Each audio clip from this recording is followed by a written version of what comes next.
Olá, prezados! Mais um videozinho da nossa aula de hoje. Estatuto da Criança e Adolescente, Legislação Extravagante. A Lei 8.069. Um vídeo ainda de introdução de alguns aspectos importantes. Hoje, nosso assunto de hoje, garantias processuais. Ou seja, o que seriam as garantias processuais? Seriam aquelas garantias que estão postas no ordenamento jurídico. Quando falamos de ordenamento jurídico, falamos de quê? Constituição Federal, atual Constituição vigente, Código Penal, Código de Processo Penal e o próprio ECA, certo?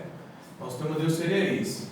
Antes, nós iremos fazer uma breve revisão de alguns aspectos para aqueles guerreiros que não assistiram o outro vídeo. Criança, adolescente, crimes, contravenções, atos infracionais. Pode ser coisa simples, mas é importante no desenrolar das questões. Primeiro, quem é criança e adolescente? Como muitos confundem. Criança, a pessoa que tem 12 anos incompleto. Porque na prova ele coloca tudo certo, aí coloca o nome completo. Já está errado. 12 anos incompleto, 11 anos, 29 dias, 11 anos e meio. A pessoa considerada criança, do Estatuto da Criança e Adolescente. Teve 12 anos completo. Aqui, ó. Diferença aqui, 12 completos até 18 incompleto, aí aqui é muito importante, 18 incompleto, ele é considerado o que? Adolescente. Perceba que há uma grande diferença, principalmente nas ações. Quando a criança tem 12 anos incompleto, ela vai sofrer medidas protetivas, ou seja, de proteção a essa criança, que ela não tem um discernimento total ou pleno ou adequado. 12 anos incompleto, medidas protetivas. 12 anos completo até 18 incompleto, vai sofrer medidas socioeducativas, ou seja, de reparação, tentativa de conserto, de melhoras, de corretivos, numa linguagem popular. 12 anos completo até 18 incompleto, essas medidas socioeducativas. Certo?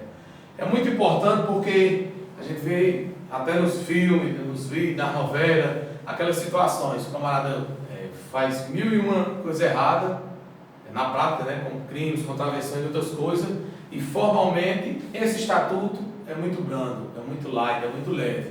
Por quê? Porque ele é considerado adolescente. Aí tem até aquela brincadeira que nós falamos no outro vídeo, os policiais, às vezes o camarada apronta no dia do seu aniversário. Aí quando é perto, não, eu sou menor. Às vezes de menor, ó, casca de banana, não pode dizer de menor, menor de idade. Menor de idade. E relembrando, criança e adolescente são considerados inimputáveis para o ordenamento penal. Inimputáveis. Não podem ser punidos com o rigor da lei, com o ordenamento penal. Completou a maioridade, eles já são imputáveis, já pode sofrer o rigor da lei, do ordenamento penal e processo penal. Certo. Aqui vamos dar uma revisada em crimes, contravenções e atos infracionais. Uma linguagem bem prática, crime seria o quê? O que não pode, o que é proibido. Crime é uma coisa, é um fato típico, antijurídico e culpável, de forma bem didática. O que é crime? É uma coisa que está posta no ordenamento e você não pode sair daquele ordenamento. Você pode matar? Não. Tem situações que você mata. No caso das escolhas de licitude, legítima defesa sua, de outra pessoa, estado de necessidade, exercício regular da profissão, tem situações que você mata e é amparada pelo ordenamento. Mas crime é uma coisa que você não pode cometer, é um fato típico, está tipificado naquele ordenamento, antijurídico não pode e culpável, sem sofrer os rigores da lei. Já as contravenções estão postas no ordenamento, mas seriam situações mais fracas comparadas com os crimes.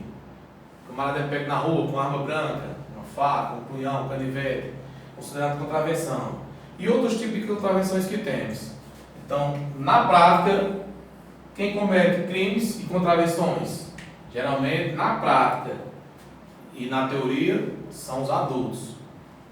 Muitos podem pensar, os adolescentes e crianças, às vezes mata, rouba, estupra, faz muitas coisas, eles cometem crimes e contravenções? Não.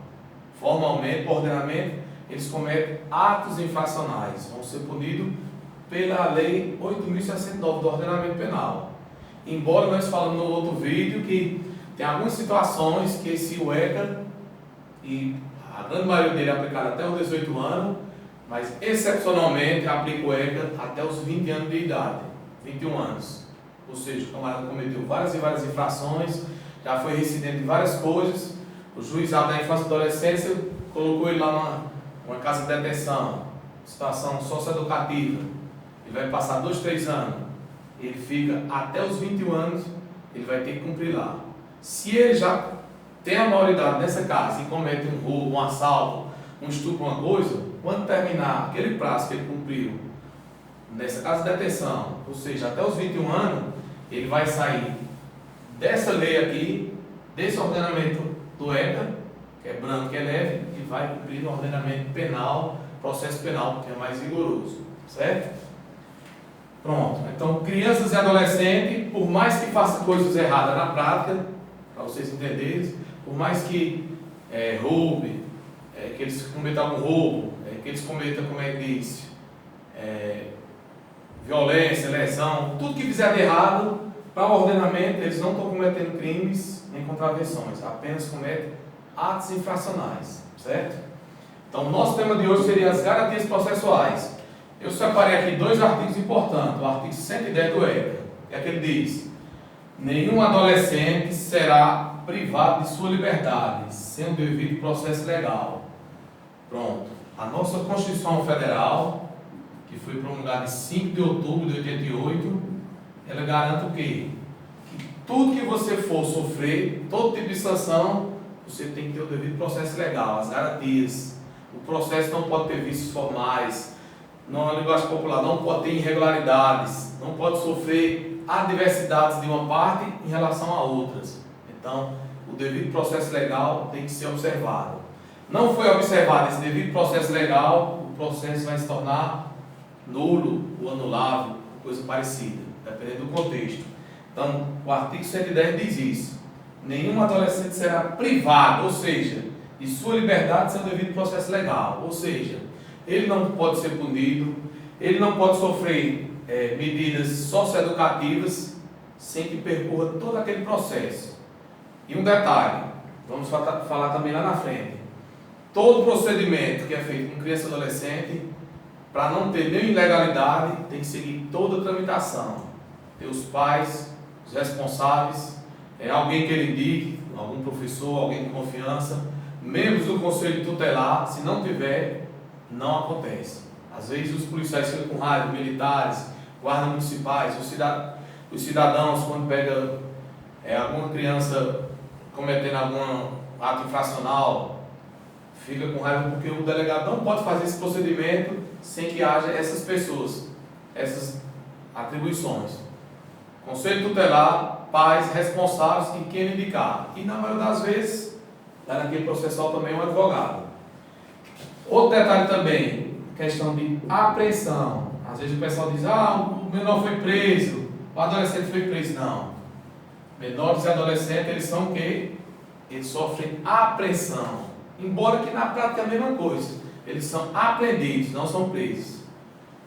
Crianças, medida protetiva, e adolescentes, medida socioeducativa, eles são apreendidos.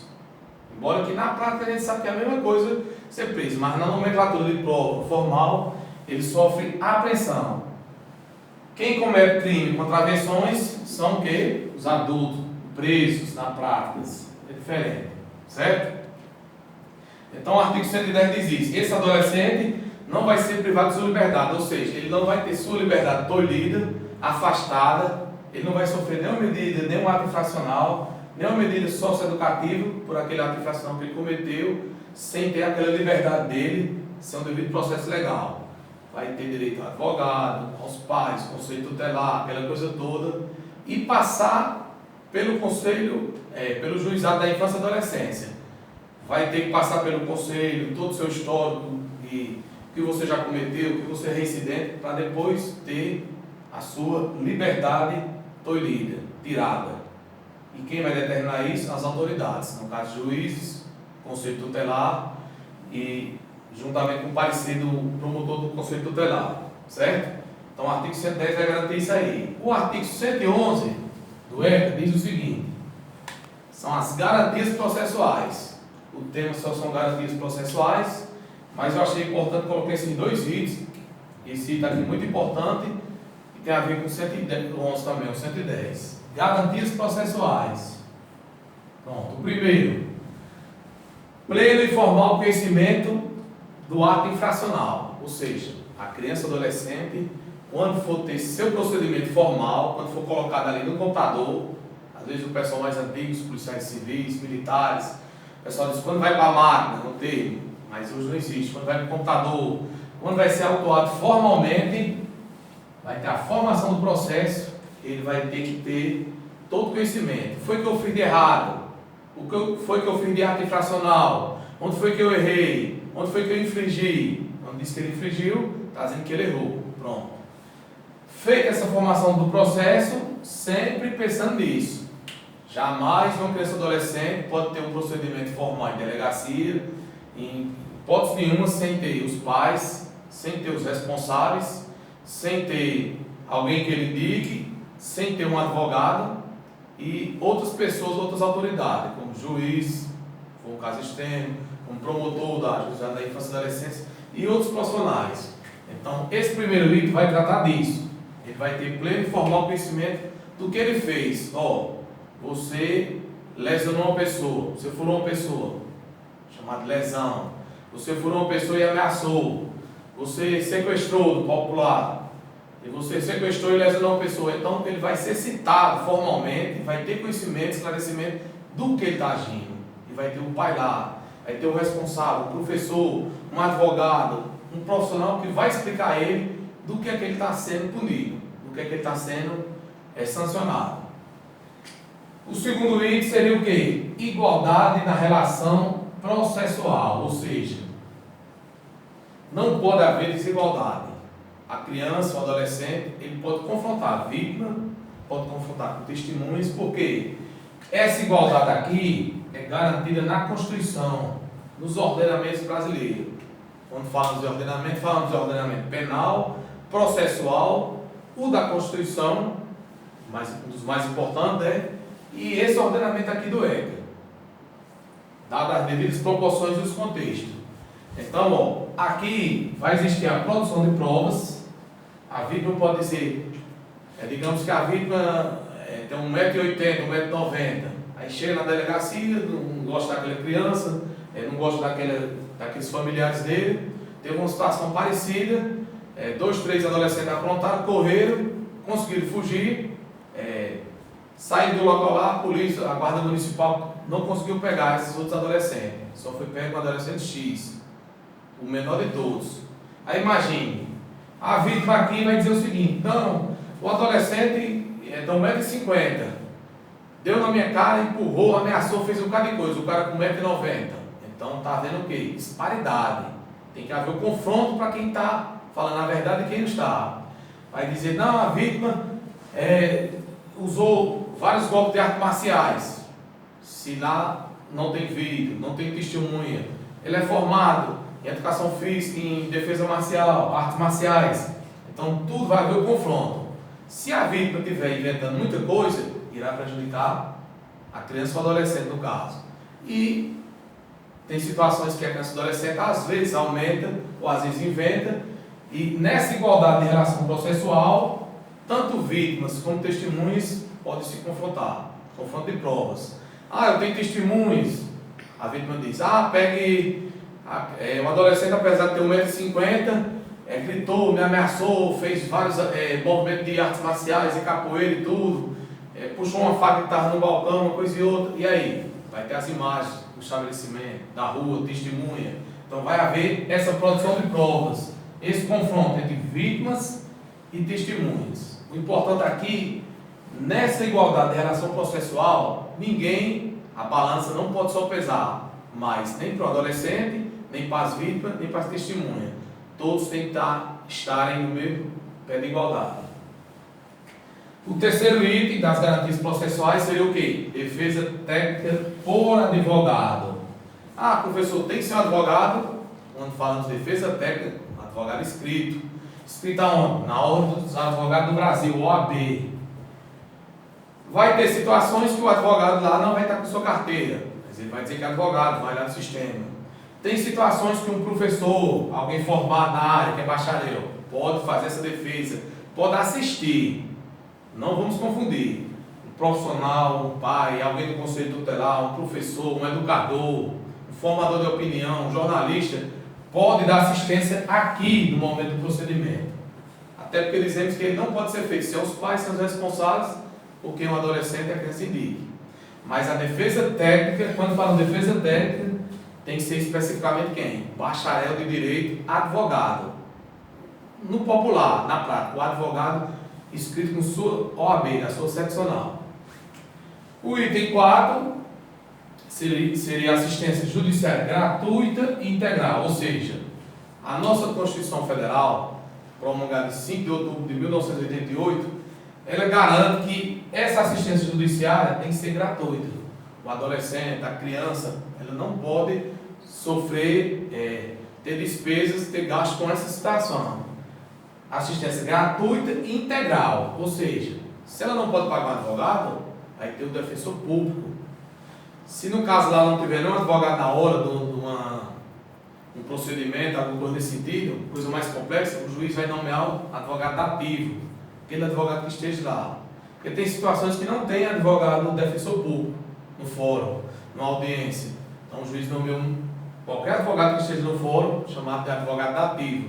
Mas desde que a pessoa, criança ou adolescente, tenha essa assistência gratuita e integral, ou seja, fale tudo sobre o procedimento, tudo como aconteceu, todos os detalhes e tenha a sua defesa garantida. É uma garantia da Constituição.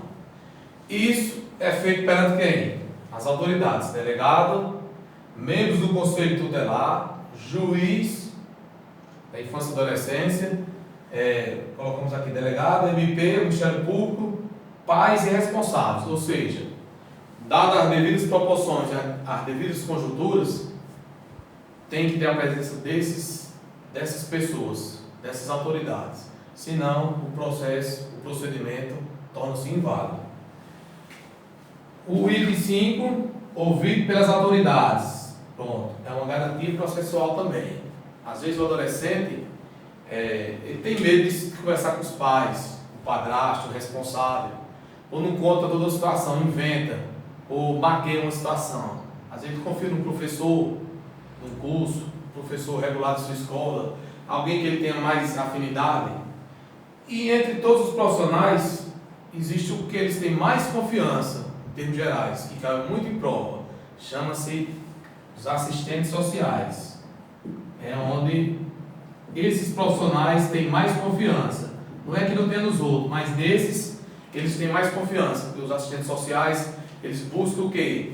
As garantias que estão no ECA, Estatuto da Criança e Adolescente, os direitos serem preservados. Então eles têm mais confiança, têm mais afinidade nesses assistentes sociais. Quando dizemos que ele tem que ser ouvido pelas autoridades, às vezes o cara está sendo ameaçado. Quer dizer, não, se eu for ouvido pelo assistente social, eu estou com o meu assistente social lá, o policial está, o guarda municipal, ou o comerciante, ou um banqueiro, quem está me acusando de infração tal, vai dar pressão, vai botar um olhar mais ameaçador. Eu quero ser ouvido pelo juiz, é um direito dele, é uma garantia processual dele. Eu quero ser ouvido pelo promotor da infância e adolescência, que sabe da minha conduta, sabe que eu cometi atos infracionais, foi coisa leve, já paguei, não sou reincidente nessa prática. Então tem todas essas garantias.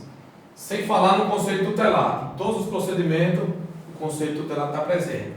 E por último, presença de pais e responsáveis, ou seja, todo procedimento só começa em delegacia, em fórum, principalmente delegacia, onde quer que seja o âmbito, às vezes é na escola. A criança solta uma bomba na escola, ameaça, teve uma tentativa de estupro, uma coisa parecida com uma outra adolescente, ameaçou, usou droga, deu um som livre de alguma coisa. Em âmbito escolar, a primeira coisa que vai acontecer, qual o telefone do seu pai? Quem é que a gente chama se ele não estiver atendendo? Quem é o responsável fora do seu pai, sua mãe, um irmão mais velho, um tio, um parente? Tem que chamar esses pais e os responsáveis, ou seja, todo procedimento em termos de Estatuto de Criança e Adolescente, não pode fazer isso em presença dos pais, dos responsáveis e do conselho tutelar, certo? Então, todas essas garantias processuais são garantidas na Constituição para os adultos e, nesse caso específico, a Lei 8.069 entra, Estatuto da Criança e do Adolescente. Tenhamos muito cuidado, porque com a lei de abuso de autoridade, muita gente confunde as coisas. Às vezes diz, a criança está presa, você vai ver aquele tom, o policial diz, um guarda, um educador, um professor perde a paciência. Primeira coisa, criança não é presa, criança é apreendida, ou tem de apreensão formalmente.